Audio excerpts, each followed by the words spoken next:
Bonjour les humains, 10 juillet 2025, playlist franc-maçonnerie, playlist que je mettrai en description de cette vidéo. Si vous ne connaissez pas cette playlist, je vous conseille vivement d'aller y jeter un coup d'œil. Je viens de finir ceci, Le Rouge et le Noir de Stendhal, Henri Stendhal. Son nom complet c'est une seconde, hein. Henry Bale, voilà. Henry Bale Stendhal, mais il a plusieurs pseudonymes selon les ouvrages qu'il a écrits. Hein. Donc Le Rouge et le Noir, j'ai entendu dire... bon, c'est évidemment, c'est excellemment bien écrit. Je me suis référé, j'ai dû me référer plusieurs fois, bon, ben c'était pas nouveau, hein, au dictionnaire. Et comment dire, c'est pour ceux qui ne connaissent pas, c'est un livre, c'est un roman très connu, hein, et qui a été beaucoup apprécié. J'en ai encore parlé avec quelqu'un hier, et cette personne l'avait dévoré et l'a trouvé passionnant, etc. Eh bien oui, mais moi je vois ça avec mon œil et c'est une... Je suis désolé, mais humainement parlant, c'est catastrophique. Donc je vais essayer d'être prudent dans les termes parce qu'en plus j'ai encore été censuré il y a pas longtemps. Comment dire, c'est l'éloge de l'égoïsme,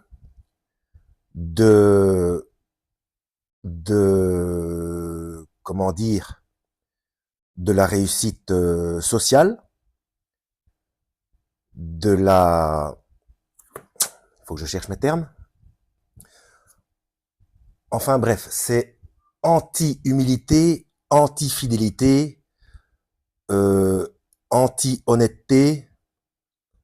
En fait, c'est l'histoire d'un anti-héros. Hein. Bon, déjà pour commencer, ça commence mal. Bon, il est élevé avec ses frères par son père, ça ne va pas du tout. Il est maltraité par son père. Bon, bref. Et bon, je vais pas vous faire tout le bouquin, bien entendu. Hein. À un moment donné, il arrive à un drame. Il arrive à un drame et il est condamné à mort. Voilà. Il tente d'assassiner une ex-maîtresse. Par bonheur, il rate son coup, elle reste vivante. Mais bon, le mal est fait, il est condamné à mort. Mais ici, c'est à ça que je voulais en venir. J'arrive à la fin, et là, il est seul dans son cachot, peu de temps avant son exécution, et il est en introspection. Et donc, c'est ce petit extrait que je vais vous lire, et après, on va creuser sur le personnage de Stendhal. Alors, c'est Julien. Hein. Julien, c'est le nom de cet anti-héros. Hein. Donc, en ramenant Julien en prison, on l'avait introduit dans une chambre destinée aux condamnés à mort. Lui qui, d'ordinaire, remarquait jusqu'aux plus petites circonstances, ne s'était point aperçu qu'on ne le faisait pas remonter à son donjon. Il songeait à ce qu'il dirait à Madame de Rênal. Madame de Rênal, c'est son ex-maîtresse. Si, avant le dernier moment, il avait le bonheur de la voir, donc la personne qu'il a tenté d'assassiner, hein, il pensait qu'elle l'interromprait et voulait du premier mot pouvoir lui peindre tout son repentir. Jusque-là, tout va bien. Quand on a à l'article de la mort, on est censé se repentir et absolument vouloir retourner en arrière du mal qu'on a fait, etc. Hein. Alors, il se dit, après une telle action, comment lui persuader que je l'aime uniquement? Car enfin, j'ai voulu la tuer par ambition ou par amour pour Mathilde. Il faut savoir que là, Enfin, il était toujours fou d'amour pour sa première maîtresse, alors qu'il était avec une autre. Le comte Altamira me racontait que, la veille de sa mort, Danton disait avec sa grosse voix, « C'est singulier, le verbe guillotiner ne peut pas se conjuguer dans tous les temps. Dans tous ces temps, pardon. On peut bien dire « je serai guillotiné »,« tu seras guillotiné », mais on ne dit pas « j'ai été guillotiné ». Là, ça devient intéressant. Pourquoi pas, reprit Julien, s'il y a une autre vie, ma foi, si je trouve le Dieu des chrétiens, je suis perdu. C'est un despote, et comme tel, il est rempli d'idées de vengeance. Sa Bible ne parle que de punitions atroces. Ce Julien est censé connaître la Bible par cœur. Bon. Ne connaît-il pas Jean chapitre 3 à partir du verset 16? Je ne sais pas. Bon. Il est censé, puisque bon, il connaît la Bible par cœur, dans le roman. Sa Bible ne parle que de punitions atroces. Je ne l'ai jamais aimé. Je n'ai même jamais voulu croire qu'on l'aima sincèrement. Il est sans pitié, et il se rappela plusieurs passages de la Bible, il me punira d'une manière abominable. Mais si je trouve le Dieu de Fénélon, ou de Fénelon, oui, il n'y a pas deux accents, il n'y a pas d'accent sur le deuxième E. Qui est ce Fénelon? Je sais qu'il y a une expression, Fénélon, je vais aller voir. Enfin, vous voyez déjà, il n'y a pas de... Déjà, il a une haine contre le Dieu de la Bible, donc le sacrifice du Christ, etc., il n'en tient pas compte, etc. Bon, on va aller voir qui est Fénélon. J'avais pris des notes, mais j'avais oublié de prendre des notes sur Fénélon. Alors voilà, enfin, ou Fénelon, donc F-E accent aigu, N-E sans accent, L-O-N. De son vrai nom, François de Salignac de la Motte. Apparemment, c'est un théologien assez déroutant, on va dire. Naissance 1651, décès 1715. Prélat français issu d'une famille noble du Périgord. Alors, prêtre, il est, de 1678 ou 78 à 1689, supérieur, donc il est supérieur de l'institution des Nouvelles Catholiques qui se propose d'instruire les jeunes filles protestantes récemment converties au catholicisme. Première bizarrerie, normalement c'est le schéma inverse qui est habituel. Lorsque la faveur de Monseigneur de Maintenon le fait nommer précepteur du duc de Bourgogne, petit-fils de Louis XIV. Pour son pupille, il met au point une pédagogie fort en avance sur les usages du temps et écrit plusieurs ouvrages. On donne les ouvrages. Lié à Madame Guillon, il s'oppose à Bossuet, certaines propositions de son explication ayant été condamnées par le pape. Deuxième bizarrerie, donc il fait en sorte que des protestants se convertissent au catholicisme, et là, il se met en porte-à-faux avec le pape. Donc ce sont des allers-retours, comment dire, ce sont des allers-retours intellectuels, on va dire. Il se soumet immédiatement, ah d'accord, il est condamné, voilà, des explications sont condamnées par le pape, mais il se soumet immédiatement, se retire de la cour et se consacre à son diocèse de Cambrai, dont il est archevêque depuis 1695 ou 95. Alors, il rédige alors Lettres sur les occupations de l'Académie française, dont il était membre. Un membre de l'Académie française, si vous connaissez la chaîne, vous savez ce que j'en pense et ce que j'en dis par rapport à l'élaboration du dictionnaire et donc à la transformation du langage, à l'élaboration du langage et donc ainsi à sa transformation. Allez voir ma playlist Perversion des codes de Dieu. D'accord.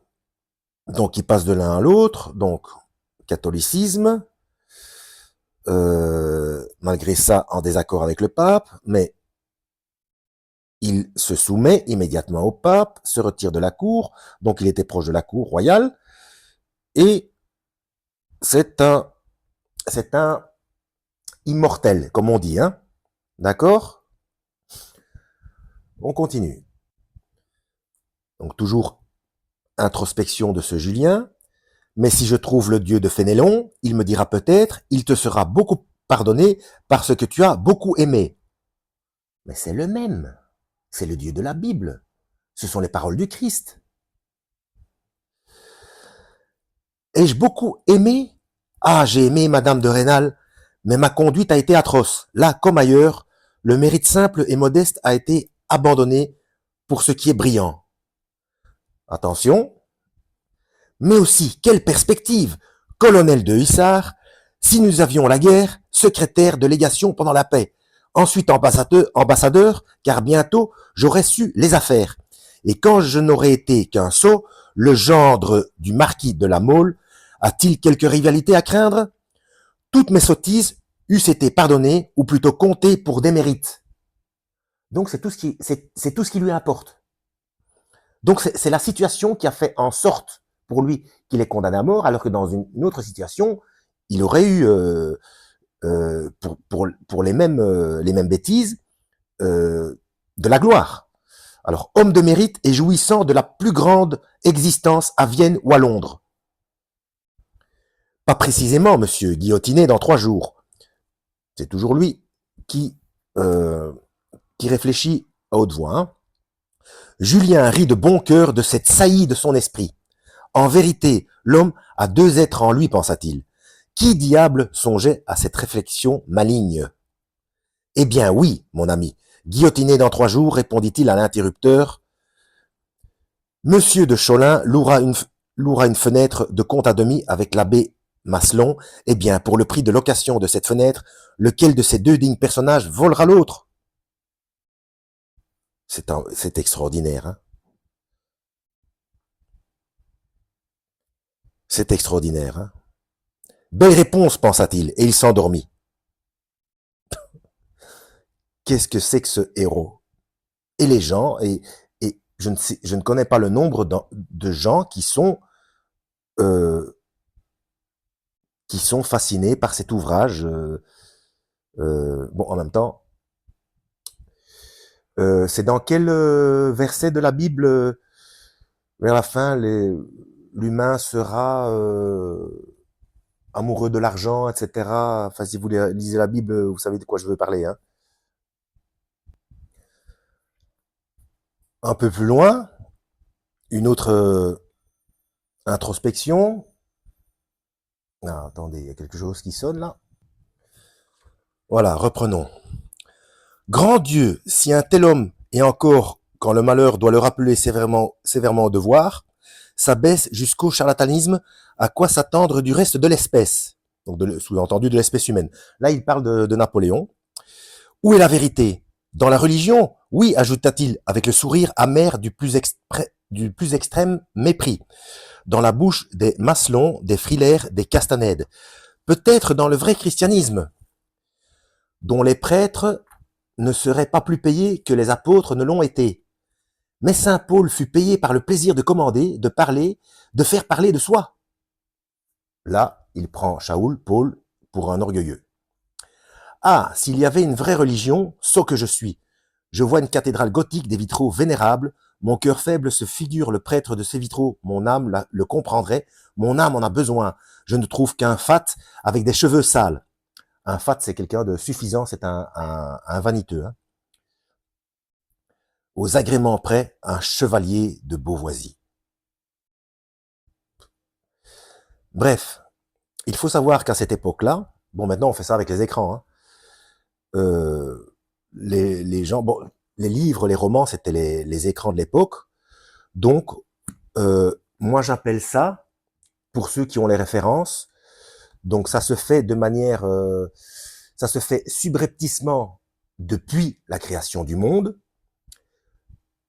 subrepticement, à petite échelle, enfin non pas à petite échelle, je veux dire de manière parcimonieuse, mais à l'échelle mondiale, ce qu'on a appelé, donc c'était en prévision de ce qu'on a appelé plus tard, pour ceux qui ont la référence, et de manière plus forcée pour accélérer les choses, le programme MK Ultra, le programme Monarch. Voilà. Ce qu'il faut savoir, c'est que c'est mondial, avec tout un tas de sortes de technologies différentes que nous vivons tous les jours sans nous en rendre compte, que ce soit selon les cas, par les addictions multiples, addictions alimentaires aussi, hein. Donc, je ne sais pas moi, une simple chose. Vous savez, le cerveau est très féru de dopamine, hein.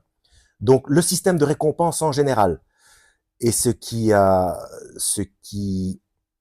suscite le plus de décès, car l'addiction est la plus forte et la plus sournoise, eh bien, c'est le sucre. Et quand vous faites vos courses, vous prenez, donc ça c'est l'agroalimentaire, hein, vous prenez un paquet de jambon, hein, des tranches de jambon, hein, ou quelque autre charcuterie, vous voyez indiqué sirop de glucose.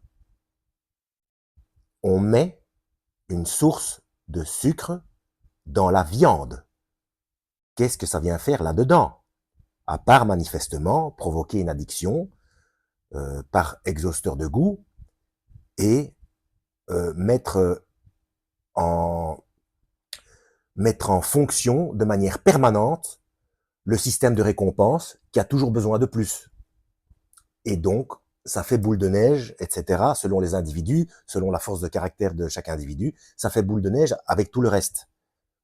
Donc, tout ça, c'est de manière sous-jacente, mais ça, c'est, ça complète le programme MK Ultra, mais de manière plus subtile. Maintenant, on va s'intéresser à ce cher Stendhal. Alors, je vais essayer de choisir mes mots. J'ai pris des notes, mais bon, je vais essayer de choisir mes mots. Ce qu'il ne faut pas oublier, c'est que il faut être très prudent, hein. Quoi que vous ayez, après vérification, bien entendu, quoi que vous ayez comme information, il ne faut jamais se révolter. Jamais. Il faut absolument suivre, tant que faire se peut, les instructions du Christ. Car premièrement, les gens qui sont à la base de cette manipulation et qui veulent nous perdre, que ce soit des êtres de chair, enfin oui, essentiellement des êtres de chair, hein. Je ne vais pas m'avancer plus loin parce que c'est un sujet assez scabreux et je ne voudrais pas dire de bêtises ou être mal perçu, mal compris. De toute façon, donc les instructions du Christ sont bien plus pertinentes que ce que moi je vous dis, hein. Donc, il faut aller voir notamment Matthieu 5. C'est vraiment bon. Je répète toujours en général le même chapitre, mais ce chapitre-là permet d'éviter pas mal de problèmes et de bien nous remettre à notre place, hein. Ça aide à revenir à l'humilité, hein, et donc à chasser cet instinct combatif de révolte, hein, qui est voulu par les dirigeants de cette planète, hein. De toute façon, c'est le fameux Ordo ab Chao, c'est ce qu'ils veulent. Comme ça, il y a la perte de contrôle et au bout du compte, il y a des obéissances à Christ de toute façon. Donc, c'est ça le but ultime, hein, c'est qu'on désobéisse au Seigneur Jésus-Christ, hein. Alors, Stendhal fut le premier à traiter ouvertement du symbolisme des 22 arcanes. Donc, là, on entre en plein dans l'ésotérisme. Je ne vais pas développer parce que déjà, je ne sais pas ce que c'est et puis ce serait trop long. La vidéo fait déjà 20 minutes, donc je suis à peu près certain, du fait d'ailleurs que j'ai mis plusieurs fois pause, je suis à peu près certain qu'il y a un décalage avec l'image, hein, un décalage du son avec l'image. Donc, symbolisme des 22 arcanes, thème développé au 19e siècle par un autre auteur franc-maçon américain. Donc, Stendhal était franc-maçon. D'accord? Allez voir ma playlist.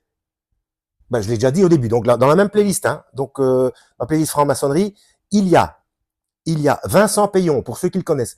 Vincent Payon, qui le dit dans cette playlist, dans la playlist franc-maçonnerie, où il le dit, et je l'ai mis aussi dans la playlist évidence versus scepticisme. Vincent Payon, qui le dit lui-même, que la franc-maçonnerie, c'est une religion venant de l'illuminisme. Ce n'est pas moi qui le dis. Hein. Bon, j'espère que je ne vais pas être censuré. Hein. Alors, donc, thème développé au 19e siècle par un autre franc-maçon, par un autre auteur franc-maçon américain, Eliphas Lévy. Eliphas Lévy, je vous invite promptement, avant d'avoir le moindre a priori, à promptement aller lire les 2 versets 9 d'Apocalypse 2 et 3 et d'aller voir ma playlist, le gouvernement mondial de l'Antichrist. C'est une enquête journalistique de Serge Monast, d'accord, qui est décédé avec un de ses collaborateurs 2 ans après la publication de son ouvrage. Bizarrerie. Bon.